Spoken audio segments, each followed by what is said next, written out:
Masih di Sapa Indonesia Malam bersama saya Friska Clarissa. Anak korban penembakan terhadap bos rental sekaligus saksi Agam Muhammad menyebut peran ketiga anggota TNI AL terungkap saat pemeriksaan 5 jam oleh Puspomal. Dalam kasus penembakan bos rental mobil, LPSK menyebut siap mendampingi dan menuntut restitusi dari korban. Kapolda Banten memutasi Kapolsek Cinangka, AKP Asep Iwan Kurniawan bersama 2 anggotanya dalam kasus penembakan bos rental mobil. Dalam surat telegram, Kapolsek Cinangka, AKP Asep Iwan dimutasi ke Yanma Polda Banten untuk pemeriksaan etik oleh Propam Polda Banten. Kapolsek Cinangka dinilai lalai karena tidak memberikan pendampingan kepada bos rental mobil saat melapor ke Polsek.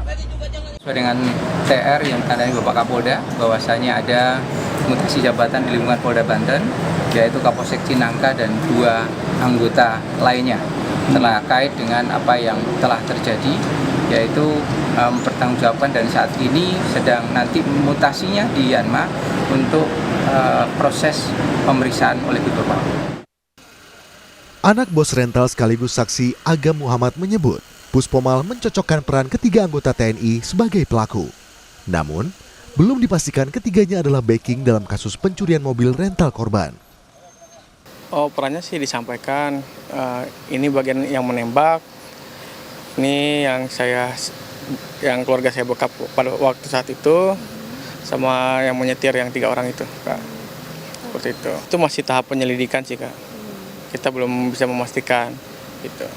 Tadi nggak disampaikan? Tidak disampaikan, karena masih tahap penyelidikan.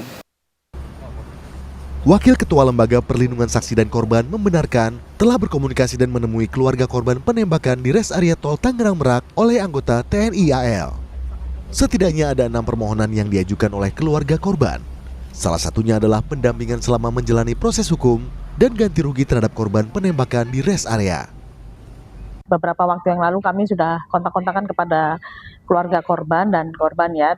Nah, keluarga korban ya, terus kemudian mau janjian, cuman keluarga korban menyampaikan akan ke LPSK, cuman karena terhalang ya akhirnya LPSK menjemput bola. Kami pergi ke keluarga korban, menemui keluarga korban dan sudah ada 6 permohonan yang disampaikan kepada LPSK.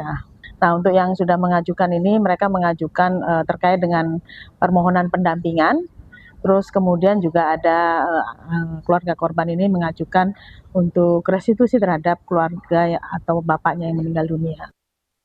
Penggunaan senjata anggota TNI AL yang menembak bos rental mobil menjadi sorotan.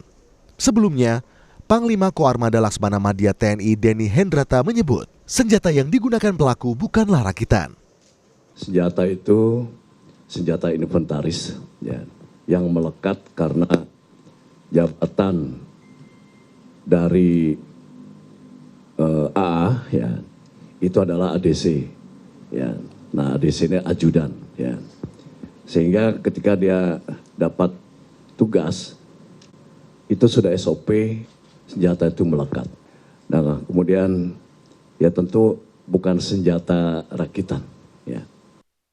Pengamat militer Institute for Security and Strategic Studies, Khairul Fahmi menilai perlu ada evaluasi penggunaan senjata api oleh anggota TNI dan polisi.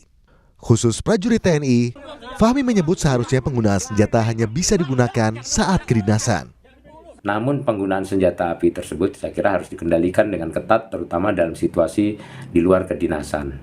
Dalam hal ini senjata api personel militer ya seharusnya hanya digunakan dalam konteks kedinasan, yang artinya itu harus atas izin dan atau perintah atasan dengan pembatasan ruang dan waktu yang jelas. Sementara polisi, karena penggunaan senjata api itu lekat dengan peran dan fungsinya sebagai penegak hukum dan pelindung masyarakat, harus dipastikan bahwa mereka selalu mengikuti prosedur yang jelas dan proporsional dalam tahapan penggunaannya. Berkaca pada kasus penembakan bos rental mobil, pihak terkait dituntut untuk membuat solusi terkait untuk semua kalangan. Salah satunya terkait prosedur penggunaan senjata api yang seringkali justru menjadikan rakyat sebagai sasaran tembak. Tim Liputan, Kompas TV.